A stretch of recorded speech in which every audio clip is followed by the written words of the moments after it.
Assalamualaikum warahmatullahi wabarakatuh. Perkenalkan, nama saya Syafi Ilyas dari jurusan Ilmu Administrasi Negara dengan NIM 2004249.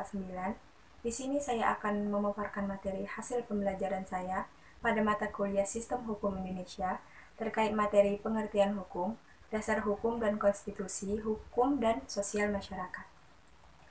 Slide pertama ada pengertian hukum. Hukum adalah peraturan berupa norma dan sanksi yang dibuat atas rangkaian kekuasaan kelembagaan dari bentuk penyalahgunaan kekuasaan dalam bidang politik, ekonomi, dan masyarakat dalam berbagai cara dan bertindak sebagai perantara utama dalam hubungan sosial antar masyarakat terhadap kriminalisasi dalam hukum pidana. Selanjutnya ada penggolongan hukum dibagi menjadi 8. Yang pertama yaitu berdasarkan bentuknya, ada hukum tertulis dan ada hukum tidak tertulis. 2. Berdasarkan sumbernya, ada hukum undang-undang, hukum kebiasaan, hukum traktat, hukum jurisprudensi, dan hukum ilmu. Yang ketiga, berdasarkan sifatnya, ada hukum yang memaksa dan ada hukum yang mengatur. Keempat, berdasarkan tempat berlakunya, ada hukum nasional, hukum internasional, dan ada hukum asing. Yang kelima, berdasarkan waktu berlakunya, ada hukum positif, ada hukum negatif, dan ada hukum alam. Yang keenam, berdasarkan wujudnya, ada hukum objektif dan ada hukum subjektif. Yang ketujuh, berdasarkan isinya, ada hukum publik atau hukum negara, yaitu hukum pidana, hukum tata negara, hukum tata usaha, dan hukum internasional. Dan ada hukum privat ataupun hukum sipil, yaitu hukum perdata dan hukum perniagaan. Yang kedelapan, berdasarkan cara mempertahankannya, ada hukum material dan ada hukum formal. Selanjutnya, hukum secara umum. Pengertian hukum secara umum adalah seluruh aturan tingkah laku berupa kaidah atau norma, baik secara tertulis maupun tidak tertulis, yang dapat mengatur dan menciptakan tata tertib di masyarakat yang harus ditaati oleh setiap anggota masyarakat. Selanjutnya ada konstitusi. Konstitusi pada umumnya bersifat kodifikasi, yaitu sebuah dokumen yang berisi aturan-aturan untuk menjalankan suatu organisasi pemerintah negara.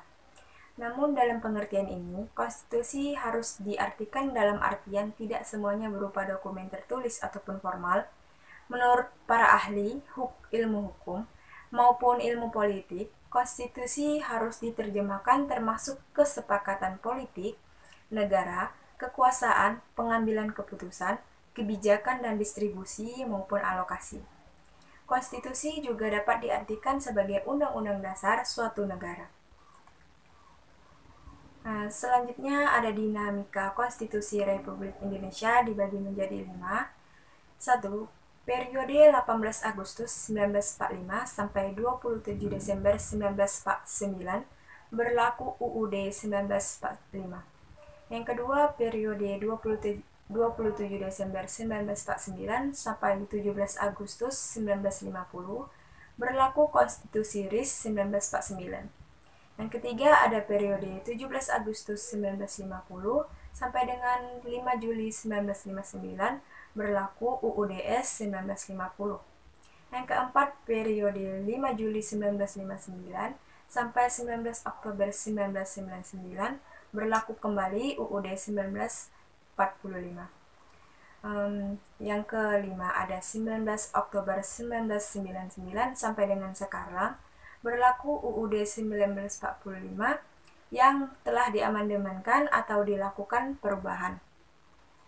Yang terakhir ada hukum dalam masyarakat. Hukum dalam masyarakat mempunyai dua sifat, yaitu sifat pasif dan sifat aktif. Sebagai berikut. 1. Sifat pasif hukum dapat dilihat dari sejauh mana hukum itu menyesuaikan diri dengan masyarakat.